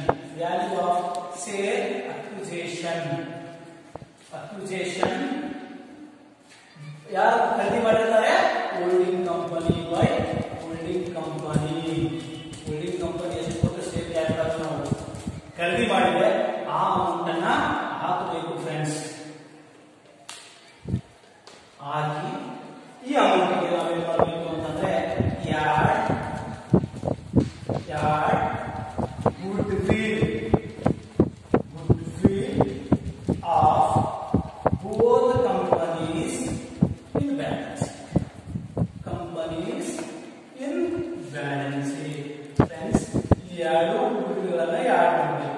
balance sheet ನಲ್ಲಿ ಎರಡೂ ಕಂಪನಿಯ ಹೆಸರುಗಳು ಬೀಳುವಂತ ನೋಡಿ ಇಲ್ಲಿ ಯಾರು ಮಾಡಬೇಕು ಅಂತ ಅರ್ಥ ಫ್ರೆಂಡ್ಸ್. ಅದೇ ರೀತಿ ಮತ್ತೇನ್ ಮಾಡಬೇಕು ಅಂದ್ರೆ ಹೋಲ್ಡಿಂಗ್ ಕಂಪನಿಯ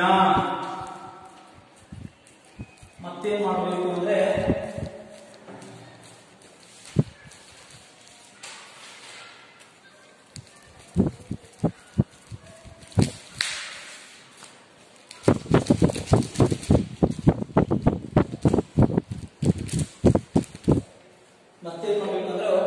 ಹೋಲ್ಡಿಂಗ್ ಕಂಪನಿಯ ಪ್ರೀ ಅಕ್ವಿಜಿಷನ್ ಲಾಸ್ ಅನ್ನ only holding company friends ನೆನಪಿಟ್ಟುಕೊಳ್ಳಿ.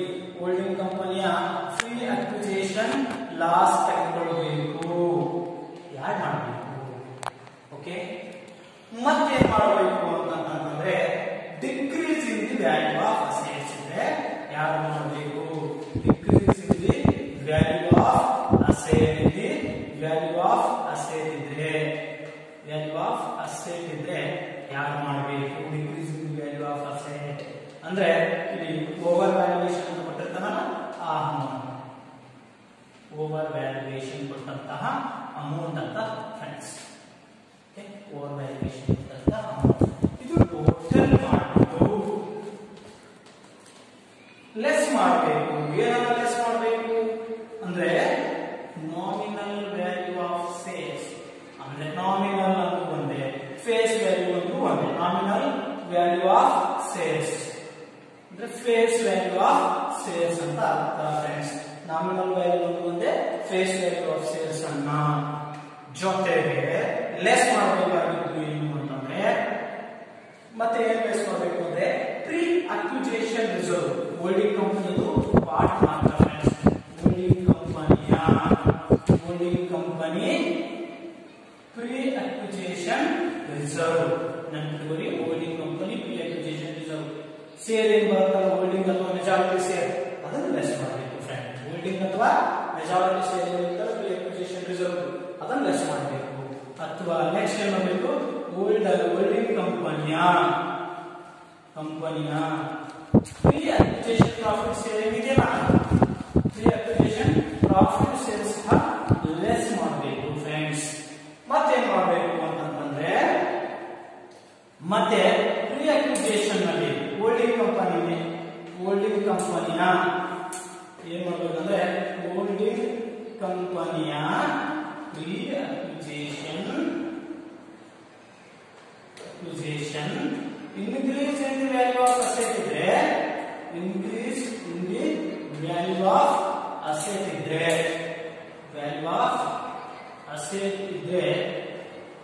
Less ಮಾಡಬೇಕು. So increase in value of asset ಇದ್ರೆ ಅಂದ್ರೆ ಇನ್ಫಾರ್ಮೇಶನ್ ಅಲ್ಲಿ ಅಂಡರ್ ವ್ಯಾಲ್ಯೂಯೇಷನ್ ಅಂತ ಕೊಟ್ಟಿರ್ತಾನೆ,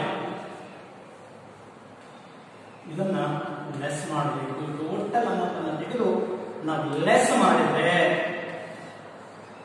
ಈ ಅಮೌಂಟ್ ಜಾಸ್ತಿ ಆಗಿ ಈ ಅಮೌಂಟ್ ಕಡಿಮೆ ಆದ್ರೆ ಅಂದ್ರೆ ಇದು ಅಮೌಂಟ್ ನಲ್ಲಿ ಇದು ಪ್ಲಸ್ ಬಂದ್ರೆ, ಒಂದು ವೇಳೆ ಪ್ಲಸ್ ಬಂದ್ರೆ ಗುಡ್ವಿಲ್ ಲೆಸ್ ಬಂದ್ರೆ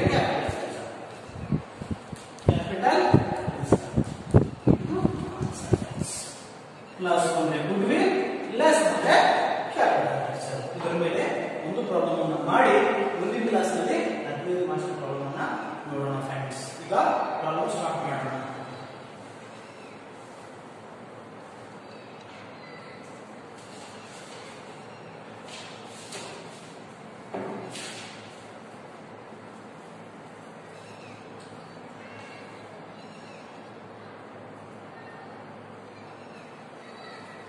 ಫ್ರೆಂಡ್ಸ್, ನಾವು ಮತ್ತೆ ಪಾಯಿಂಟ್ ವೈಸ್ ಕ್ಯಾಲ್ಕುಲೇಷನ್ ಮಾಡ್ಕೊಂಡು ಬರಬೇಕಾಗುತ್ತೆ.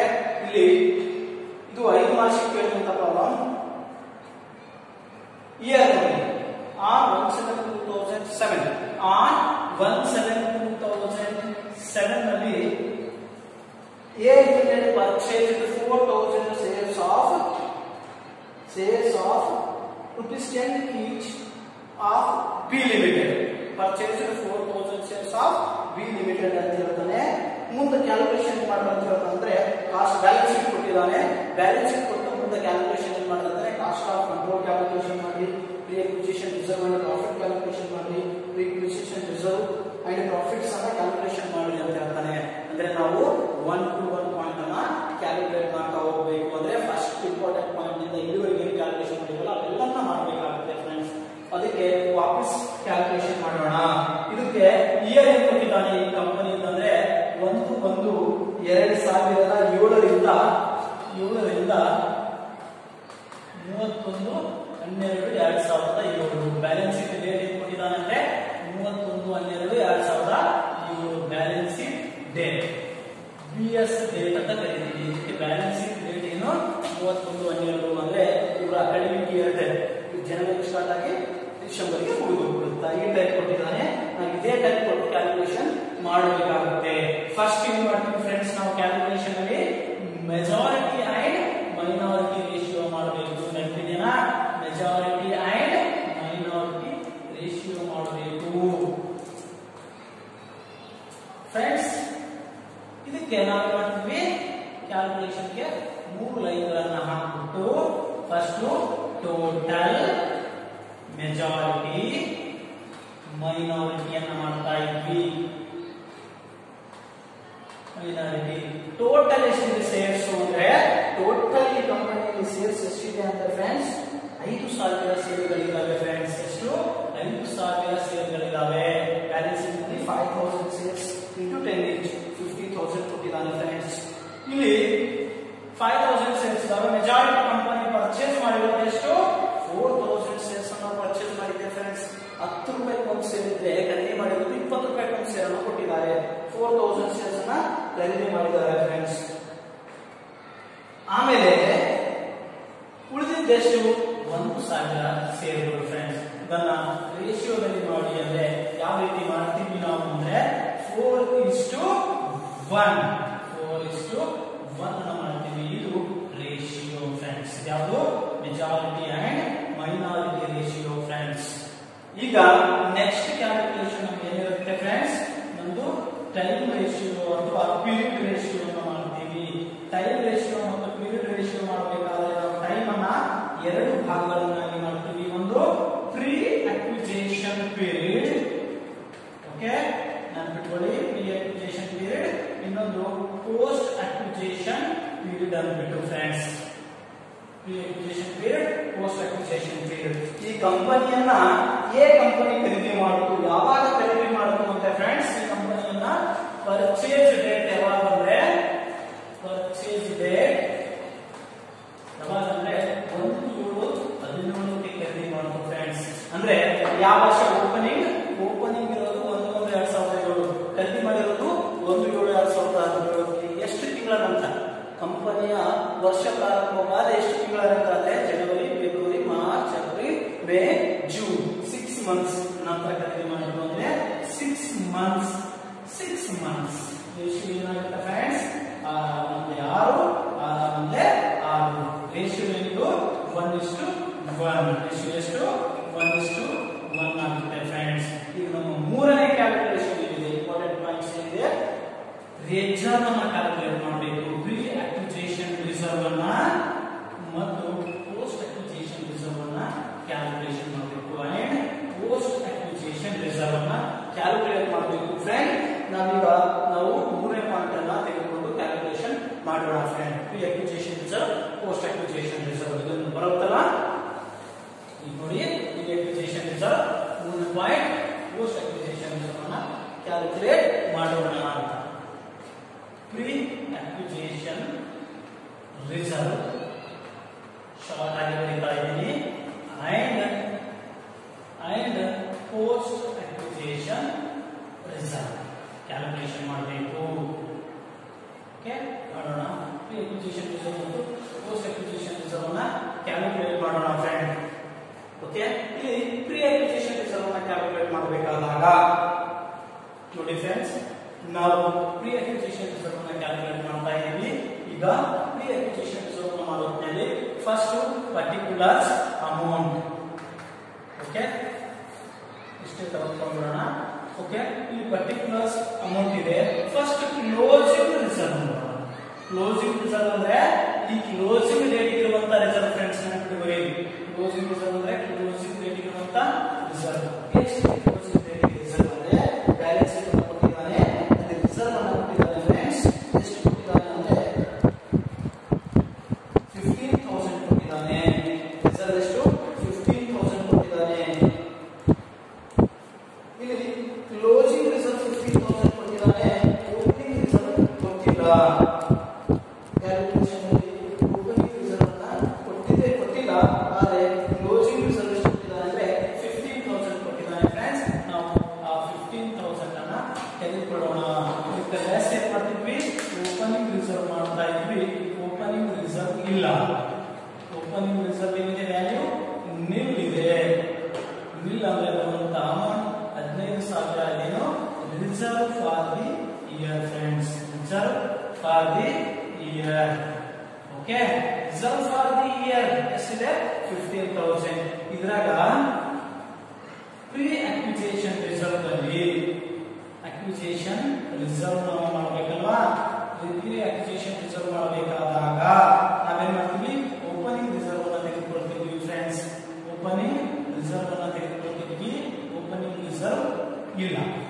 ನಾವೀಗ reserve for the year, reserve for year into pre acquisition period ratio. Pre acquisition period ratio ಏನಿದೆಯಲ್ಲ ಅದನ್ನು ತೆಗೆದುಕೊಳ್ಳಿ. ರಿಸರ್ವ್ ಫಾರ್ ದಿ ಇಯರ್ ಎಷ್ಟಿದೆ 15,000. ಪ್ರೀ ಅಕ್ವಿಜಿಷನ್ ಪೀರಿಯಡ್ ರೇಷಿಯೋ ಏನಿತ್ತು 1/1 ಇತ್ತು.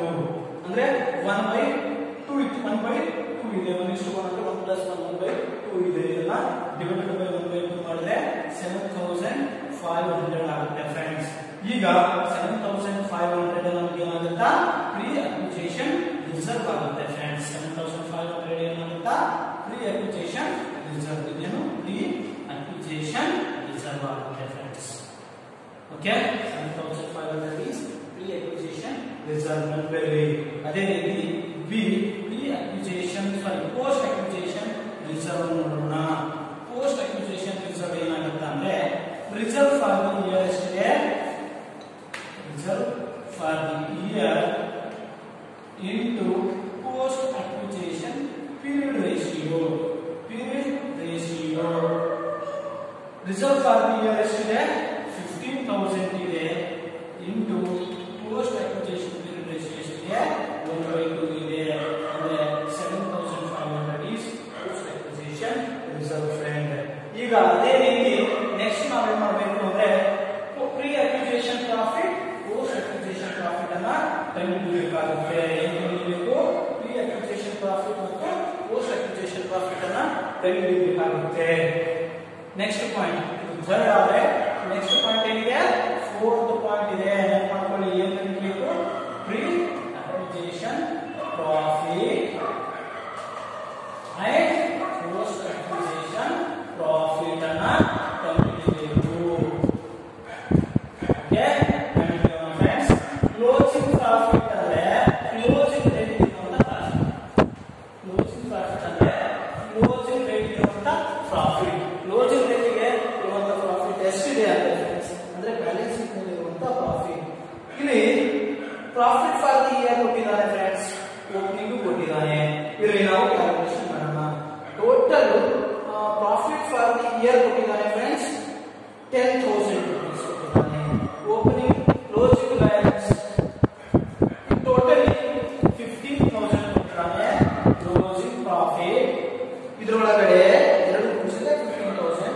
ಇದರೊಳಗಡೆ ಓಪನಿಂಗ್ ಪ್ರಾಫಿಟ್ ಲೆಸ್ ಮಾಡಿಬಿಟ್ರೆ ಲೆಸ್ ಏನು opening profit plus opening profit ಮಾಡಿದ್ರೆ 5,000 ಬರುವಂತದ್ದು 10,000 rupees profit for the year friends. Profit for the year, profit for the year ಇದೆ.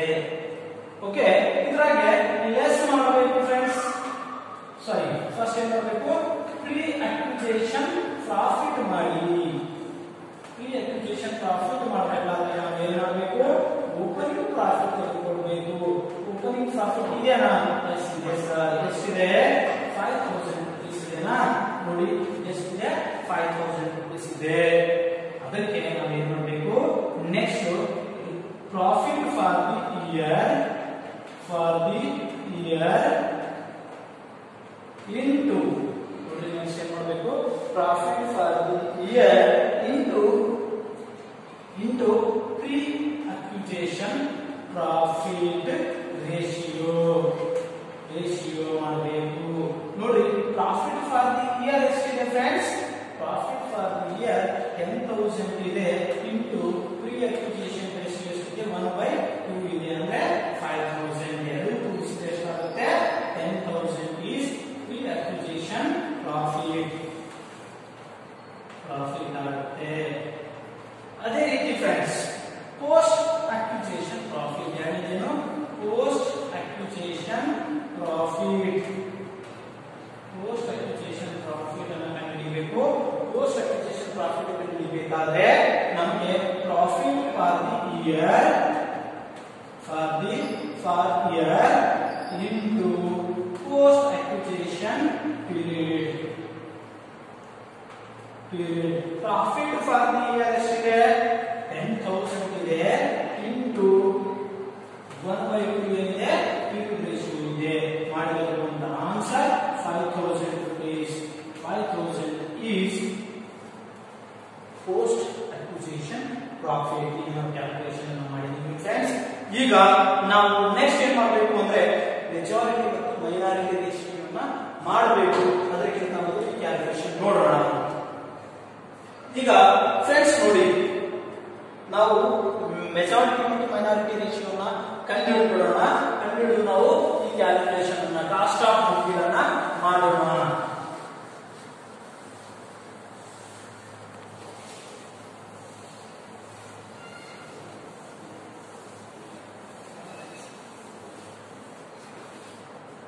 ಈಗ ಇಂಪಾರ್ಟೆಂಟ್ ಪಾರ್ಟ್ ಥರ್ಡ್ ಫೋರ್ತ್ ಮುಗಿತು ಫ್ರೆಂಡ್ಸ್. ಫಿಫ್ತ್ ಪಾರ್ಟ್ ಇದೆ. ಫಿಫ್ತ್ ಪಾರ್ಟ್ ಯಾವುದು ಅಂತ ನಮಗೆ ಗೊತ್ತು. ಅದೇನಂದ್ರೆ ಮೈನಾರಿಟಿ ರೇಷಿಯೋನ ಕಂಡುಹಿಡಿಯಬೇಕು ಅಂತ ಹೇಳ್ಬಿಟ್ಟು. ಯಾವುದು ಮೆಜಾರಿಟಿ ಮತ್ತು ಮೈನಾರಿಟಿ ರೇಷಿಯೋ ಅಥವಾ interest. Okay, majority and minority interest common ಆಗಿ ನಾನು ಅಂತ ಕರಿತೀವಿ. ಮೈನಾರಿಟಿ ಇಂಟ್ರೆಸ್ಟ್ ಅಂತ ಕರಿತೀವಿ. ಓಕೆ, ಇಂಟ್ರೆಸ್ಟ್ ಕ್ಯಾಲ್ಕುಲೇಷನ್ ಅಥವಾ flowing chart of majority and minority interest ಅಂತ ಹೇಳ್ತೀವಿ. ಇಲ್ಲಿ ಪರ್ಟಿಕ್ಯುಲರ್ಸ್, ಟೋಟಲ್, ಮೆಜಾರಿಟಿ ಅಥವಾ ಹೋಲ್ಡಿಂಗ್ ಕಂಪನಿ. ಯಾವುದು ಹೋಲ್ಡಿಂಗ್ ಕಂಪನಿ ಫ್ರೆಂಡ್ಸ್? ಇಲ್ಲಿ ಎ ಲಿಮಿಟೆಡ್. ಓಕೆ, ಮೈನಾರಿಟಿ ಅಥವಾ ಸಬ್ಸಿಡರಿ ಕಂಪನಿ ಯಾವುದಿದೆ? B limited. ಇದನ್ನ ನೋಡ್ತಾ ಹೋಗೋಣ. ಇಲ್ಲಿ ಫಸ್ಟ್ ಏನು ನೋಡಬೇಕು? ಮೆಜಾರಿಟಿ ಮತ್ತು ಮೈನಾರಿಟಿ ಇಂಟ್ರೆಸ್ಟ್ ಕಂಡುಹಿಡಿಯಬೇಕಾದ್ರೆ ಫಸ್ಟ್ ಒಂದು ಶೇರ್ ಕ್ಯಾಪಿಟಲ್ ಬರುತ್ತೆ ಅಂತ ನೋಡಿದ್ವಿ. ಶೇರ್ ಕ್ಯಾಪಿಟಲ್ ಎಷ್ಟಿದೆ ಅಂದ್ರೆ 50,000 ಇದೆ ಫ್ರೆಂಡ್ಸ್. ಇದರಲ್ಲಿ 44,000 ಶೇರ್ಸ್ ಅನ್ನ ಖರೀದಿ ಮಾಡಿದ್ದಾನೆ ಅಂದ್ರೆ 40,000 ಯಾರಿದೆ? ಏದಿದೆ? 10,000 ಬಿ ಇದೆ ಫ್ರೆಂಡ್ಸ್. ಓಕೆ, ಇಲ್ಲಿ 4,000 ಶೇರ್ಗಳನ್ನು ಖರೀದಿ ಮಾಡಿದ್ದಾನೆ. ಒಂದು ಶೇರಿನ ಬೆಲೆ 10 ರೂಪಾಯಿಗಿಂತ 20 ರೂಪಾಯಿ ಕೊಟ್ಟು ಖರೀದಿ ಮಾಡಿದ್ದಾನೆ. ಟೋಟಲ್ ಶೇರ್ ಇರೋದು 5,000. ಅದಕ್ಕೆ 10 ರೂಪಾಯಿ ಬೆಲೆಗೆ ಒಂದು ಶೇರ್ ಅಂದ್ರೆ 50,000 ರೂಪಾಯಿ ಶೇರ್ ಕ್ಯಾಪಿಟಲ್ ಇದೆ.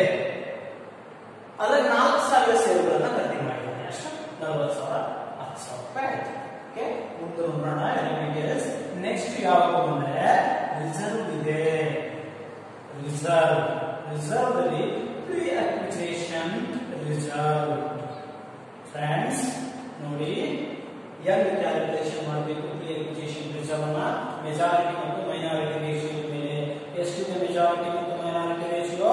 4:1. 4:1 ಇದೆ. ಸೇಮ್. ಅಂದ್ರೆ ಪ್ರೀ ಅಕ್ವಿಜೇಷನ್ ರಿಸರ್ವ್ ಎಷ್ಟಿದೆ? ಪ್ರೀ ಅಕ್ವಿಜೇಷನ್ ರಿಸರ್ವ್ ಇದೆ ನೋಡಿ 7,500. 7,500 ನ ನಾವು 5 ಭಾಗ ಮಾಡಿದ್ರೆ ಎಷ್ಟು ಬರುತ್ತೆ? 5 ಭಾಗ ಮಾಡಿ ಎಷ್ಟು ಬರುತ್ತೆ? 15 ರೂಪಾಯಿ ಬರುತ್ತೆ. ಸಾರಿ, 7,500 ನ 5 ಭಾಗ ಮಾಡೋಣ ಇಂಟು 4/5 ಮಾಡಿದ್ರೆ ಆನ್ಸರ್ ಎಷ್ಟು ಬರುತ್ತೆ? 6,000 ಬರುತ್ತೆ. ಓಕೆ, 15 ರೂಪಾಯಿ ಬರುತ್ತೆ. ಉಳಿದಂತ 15 ರೂಪಾಯಿ ಇಲ್ಲಿ. ಓಕೆ, ಇದು majority interest, holding company interest, minority interest, subsidiary company interest ಅಥವಾ majority holding company shareholders interest, minority company shareholders interest. ಈಗ post acquisition reserve, post acquisition reserve ಸಹ ಈ ರೀತಿ ಕ್ಯಾಲ್ಕುಲೇಷನ್ ಮಾಡಬೇಕು. 4:1. ಪೋಸ್ಟ್ ಅಕ್ವಿಸಿಷನ್ ರಿಸರ್ವ್ ಎಷ್ಟಿದೆ friend? 7,500 ಇದೆ. Same 7,500 ಇರೋದ್ರಿಂದ 6,000, 1,500 rupees. Okay, ಈಗ ಇದಕ್ಕೆ ಮೂರನೇ ಪಾಯಿಂಟ್ ಆಗ್ಬಿಟ್ಟು ಪ್ರಾಫಿಟ್ ಅನ್ನು ನೋಡೋಣ. ಪ್ರಾಫಿಟ್ ನಲ್ಲಿ ಸಹ ನಾವು ಪ್ರಾಫಿಟ್, ಪ್ರೀ ಅಕ್ವಿಸಿಷನ್ ಪ್ರಾಫಿಟ್ ಎಷ್ಟಿದೆ ಫ್ರೆಂಡ್ಸ್? ಪ್ರೀ ಅಕ್ವಿಸಿಷನ್ ಪ್ರಾಫಿಟ್ ಎಷ್ಟಿದೆ ಅಂದ್ರೆ ಇದು ಪ್ರಾಫಿಟ್. ಪ್ರೀ ಅಕ್ವಿಸಿಷನ್ ಪ್ರಾಫಿಟ್ ಎಷ್ಟಿದೆ? 10,000 ಇದೆ ನೋಡಿ. Pre acquisition profit 10,000. 10,000 ನ 4:1 ಮಾಡಿ. 10,000 ನ 4:1 ಮಾಡಿದ್ರೆ 8,000, 2,000. ಓಕೆ, ಅದೇ ರೀತಿ ಫ್ರೆಂಡ್ಸ್ ಪೋಸ್ಟ್ ಅಕ್ವಿಸಿಷನ್ ಪ್ರಾಫಿಟ್ ನ ನೀವೇನ್ ಮಾಡಬೇಕು ನಾವು ಅಂದ್ರೆ 4:1. ಪೋಸ್ಟ್ ಅಕ್ವಿಸಿಷನ್ ಪ್ರಾಫಿಟ್ ಎಷ್ಟಿದೆ ಫ್ರೆಂಡ್ಸ್? 5,000 ಇದೆ ನೋಡಿ. ಇದು ಏನು? ಪೋಸ್ಟ್ ಅಕ್ವಿಸಿಷನ್ ಪ್ರಾಫಿಟ್ 5,000 ಇದೆನಾ? ಈ 5,000 ಅನ್ನು ನಾವು 4:1 ಮಾಡಿ ಅಂದ್ರೆ 4,000, 1,000. ನೋಡ್ರಿ, 4,000, 1,000. ಈಗ ನಾವೇನ್ ಮಾಡಬೇಕು ಫ್ರೆಂಡ್ಸ್? ಇದನ್ನ ಟೋಟಲ್ ಮಾಡಬೇಕು. ಟೋಟಲ್ ಎಷ್ಟಾಗುತ್ತೆ? 5,000 ಪ್ಲಸ್ 15,000, 65,000, 65, 80,000 ರೂಪಾಯಿ ಆಗುತ್ತೆ ಫ್ರೆಂಡ್ಸ್. 80,000 ಯಾಕೆ ಹೇಳಿ? ಉಳಿಕೆ ಏನು ಕೊಟ್ಟಿಲ್ಲ. 4.1 ಡಿಗ್ರೀಸ್ ವ್ಯಾಲ್ಯೂ ಆಫ್ ಅಸೆಟ್ಸ್ ಕೊಟ್ಟಿಲ್ಲ. ಓಕೆ, ಇವು ಯಾವುದು ಕೊಟ್ಟಿಲ್ಲ ಅದಕ್ಕೆ ಕಾರಣ ನಾವು ಅದನ್ನ ಕ್ಯಾಲ್ಕುಲೇಷನ್ಗೆ ತಗೋಬಾರ್ದು ಫ್ರೆಂಡ್ಸ್. ಈಗ 40,000, 6,000, 46, 652, 60, 64,000 rupees. ಇಲ್ಲಾದ್ರೆ ಉಳಿದು 12,000 rupees. ಇದು 12,000 rupees ಇಲ್ಲಿ ಬರುತ್ತೆ. 10 ಪ್ಲಸ್ 13, ಸಾರಿ 64 ಅಂದ್ರೆ 16,000 rupees ಬರುತ್ತೆ ಫ್ರೆಂಡ್ಸ್. 16. ಓಕೆ, 10, 13, 15, 16,000 ರೂಪಾಯಿ ಬರುತ್ತೆ. 16,000 ರೂಪಾಯಿ ಮೇಲೆ ಏನಾದ್ರು ಲೆಸ್ ಮಾಡೋದಿಲ್ಲ. ಎಸ್ ಇದೆ, ಲಾಸ್ ಅನ್ನು ಲೆಸ್ ಮಾಡಬೇಕಾಗಿತ್ತು. ಯಾವ್ದಾದ್ರು ಇದೆಯಾ? ಇಲ್ಲ ಅಂತ ತಕ್ಷಣ ನಾವು ಏನ್ ಮಾಡಬೇಕು? ಲಾಸ್ ಅನ್ನು ಲೆಸ್ ಏನ್ ಮಾಡಬೇಕಾಗಿತ್ತು? ಲಾಸ್ ಇಲ್ಲ. ಓಕೆ, ಇದನ್ನ ಎ ಅಂತ ಟ್ರೀಟ್ ಮಾಡಿ, ಕೆಳಗೆ ಬಿ ಅಂತ ಟ್ರೀಟ್ ಮಾಡ್ತಿದ್ವಿ. ಯಾವುದು ಅಂದ್ರೆ 1 ಲಾಸ್. ಯಾವುದು? Pre acquisition loss. Acquisition loss ನಮ್ಗೆ ಲಾಸ್ ಇಲ್ಲ, ಇಲ್ಲ ಪ್ರಾಫಿಟ್ ಆಗಿದೆ. ನೋಡ್ರಿ, ಪ್ರಾಫಿಟ್ ಇರೋದನ್ನ ಲಾಸ್ ಇಂದ ತಗೊಂಡ್ರು ಬಿಟ್ಬಿಡುತ್ತೆ. ಇದು ಹೋಲ್ಡಿಂಗ್ ಕಂಪನಿ ಇಷ್ಟು ಮಾಡಿದ್ದಾರೆ ಫ್ರೆಂಡ್ಸ್. ಮತ್ತೆ ಇದು ಪ್ರೀ ಅಕ್ವಿಸಿಷನ್ ರಿಸರ್ವ್ ನಲ್ಲಿ ಆಗಿದ್ದು ಲಾಸ್ ಇದೆ. ಪೋಸ್ಟ್ ಅಕ್ವಿಸಿಷನ್ ಲಾಸ್ ಏನಾ? ಇಲ್ಲ. ಏನು ಇಲ್ಲ ಅಂದ್ರೆ ನಮ್ ಬಿ ಏನಿರುತ್ತೆ? ಇರುತ್ತೆ. ಬಿ ಏನಿರುತ್ತೆ? ಮಿಲ್ 80,000, 64,000, 16,000. ಈಗ ನಮ್ಮ ಕ್ಯಾಲ್ಕುಲೇಷನ್ ಇದೆ. ಮೈನಾರಿಟಿ ಇಂಟ್ರೆಸ್ಟ್ 16,000 rupees ಇದೆ ಫ್ರೆಂಡ್. ಮೈನಾರಿಟಿ ಇಂಟ್ರೆಸ್ಟ್ ಎಷ್ಟಿದೆ? 16,000 ಇದೆ. ಈಗ ನಮ್ಮ ಕ್ಯಾಲ್ಕುಲೇಷನ್ ಏನಪ್ಪಾ ಅಂದ್ರೆ ಗುಡ್ ವಿಲ್ ಅಥವಾ ಕ್ಯಾಪಿಟಲ್ ರಿಸರ್ವ್ ಅಥವಾ ಇಂಟ್ರೆಸ್ಟ್ ಆನ್ ಕ್ಯಾಪಿಟಲ್ ಅಂತ. ಇಂಟ್ರೆಸ್ಟ್ ಆನ್ ಕ್ಯಾಪಿಟಲ್ ಅಂದ್ಬಿಟ್ಟು ಕ್ಯಾಲ್ಕುಲೇಷನ್ ಅನ್ನ ಮಾಡ್ತೀವಿ. ಓಕೆ, ಈಗ ನಾವು ಕ್ಯಾಲ್ಕುಲೇಷನ್ ಅನ್ನ ಮಾಡೋಣ ಫ್ರೆಂಡ್ಸ್. ಯಾವುದು? Good will, calculation of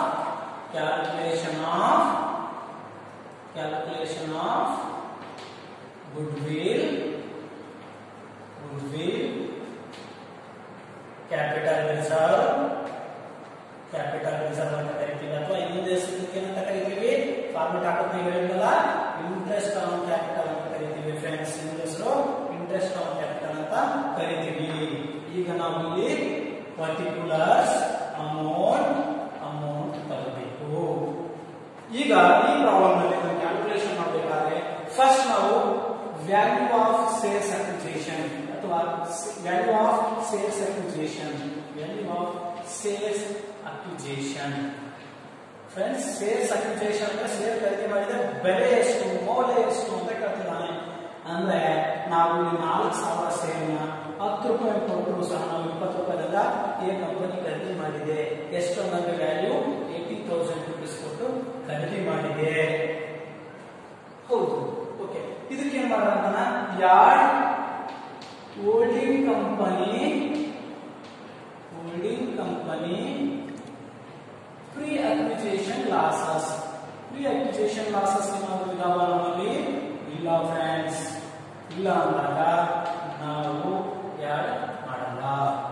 pre acquisition loss ಇದೇನಾ? ಇಲ್ಲ, ಅದಕ್ಕೆ ನಾವು ಯಾಡ್ ಮಾಡಿಲ್ಲ. ಅದೇ ರೀತಿ ಹೋಲ್ಡಿಂಗ್ ಕಂಪನಿಯ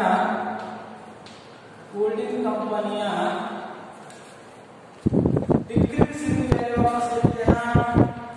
decrease in value of asset ಇದ್ರೆ ನಿಮ್ಮ ಪ್ರಾಬ್ಲಮ್ ಅಲ್ಲಿ ಕೊಟ್ಟಿಲ್ಲ ಅಂದಾಗ ಇಲ್ಲಿ ತೆಗೆದುಕೊಳ್ಳಲ್ಲ. ಅದಕ್ಕೆ 80,000ಗೆ 80,000 ಇರಲಿ. ಓಕೆ, ಇದರಲ್ಲಿ ನಾವು ಲೆಸ್ ಮಾಡಬೇಕಾಗಿತ್ತು. ಲೆಸ್ ಏನ್ ಮಾಡಬೇಕು ಅಂತಂದ್ರೆ first nominal value of shares ಅಥವಾ face value. Nominal or face value of shares. Friends, ಒಂದು ಸೇರಿನ ಮುಖಬೆಲೆ ಎಷ್ಟಿದೆ ಅಂದ್ರೆ ಅಲ್ಲಿ 10 ರೂಪಾಯಿ ಇದೆ. ನಾವು ಅಲ್ಲಿ ಕೊಂಡ್ಕೊಂಡಂತ ಸೇರುಗಳ ಸಂಖ್ಯೆ ಎಷ್ಟು? 4,000 ಸೇರುಗಳಿಗೆ 10 ರೂಪಾಯಿದಾಗ ಎಷ್ಟಾಗುತ್ತೆ? 40,000 ರೂಪಾಯಿ ಆಗುತ್ತೆ ಫ್ರೆಂಡ್ಸ್. ಓಕೆ, ಅದೇ ರೀತಿ ನಿಮಗೆ ಏನಾದ್ರು ಪ್ರೀ ಅಕ್ವಿಸಿಷನ್ ಪ್ರಾಫಿಟ್ ಇದೆನಾ ಹೋಲ್ಡಿಂಗ್ ಕಂಪನಿಯ ಸೇರ್, ಅದನ್ನು ನೋಡಬೇಕು. ಹೋಲ್ಡಿಂಗ್ ನಲ್ಲಿರುವಂತಹ part pre acquisition reserve. Pre acquisition reserve ಇದೆನಾ? ರಿಸರ್ವ್ ಪ್ರೀ ಅಕ್ವಿಸಿಷನ್ ರಿಸರ್ವ್ ಇದೆನಾ? ಅದು ಹೋಲ್ಡಿಂಗ್ ಕಂಪನಿಯ ಪಾರ್ಟ್. ನೋಡಿ, ಪ್ರೀ ಅಕ್ವಿಸಿಷನ್ ರಿಸರ್ವ್ ಇದೆ ಹೋಲ್ಡಿಂಗ್ ಕಂಪನಿಯಲ್ಲಿ ಎಷ್ಟು? 6,000 ಇದೆ. 6,000 ತೆಗೆದುಕೊಳ್ಳೋಣ. ಅದೇ ರೀತಿ ಹೋಲ್ಡಿಂಗ್ ಕಂಪನಿದು ಪ್ರೀ ಅಕ್ವಿಸಿಷನ್ ಪ್ರಾಫಿಟ್ ಇದೆನಾ? ನೋಡಿ, ಪ್ರೀ ಅಕ್ವಿಸಿಷನ್ ಪ್ರಾಫಿಟ್ ನೋಡಿ, ಹೋಲ್ಡಿಂಗ್ ಕಂಪನಿಯ ಪ್ರೀ ಅಕ್ವಿಸಿಷನ್ ಪ್ರಾಫಿಟ್ ಇದೆ. ಎಷ್ಟಿದೆ? 4,000 ರೂಪೀಸ್ ಇದೆ. ಅದನ್ನ ತೆಗೆದುಕೊಳ್ಳೋಣ. ಓಕೆ, ಅದೇ ರೀತಿ ಏನಾದ್ರೂ increase in the value of asset ಇದೆನಾ ಅಂತ ನೋಡಬೇಕು. ಇದ್ರೆ ತೆಗೆದುಕೊಳ್ಳಬೇಕು ಫ್ರೆಂಡ್ಸ್. ಈಗ ಹೋಲ್ಡಿಂಗ್ ಕಂಪನಿಯ nominal of face value of shares ಅನ್ನು 40,000 ತೆಗೆದುಕೊಂಡಿದ್ದೀವಿ. ಹೋಲ್ಡಿಂಗ್ ಪ್ರೀ ಅಕ್ವಿಸಿಷನ್ ರಿಸರ್ವ್ 6,000 ತಗೊಂಡಿದ್ದೀವಿ. ಹೋಲ್ಡಿಂಗ್ ಪ್ರೀ ಅಕ್ವಿಸಿಷನ್ ಪ್ರಾಫಿಟ್ 4,000 ತಗೊಂಡಿದ್ದೀವಿ. ಅದೇ ರೀತಿ ಇನ್ನು ಏನಿದೆ ನೋಡೋಣ.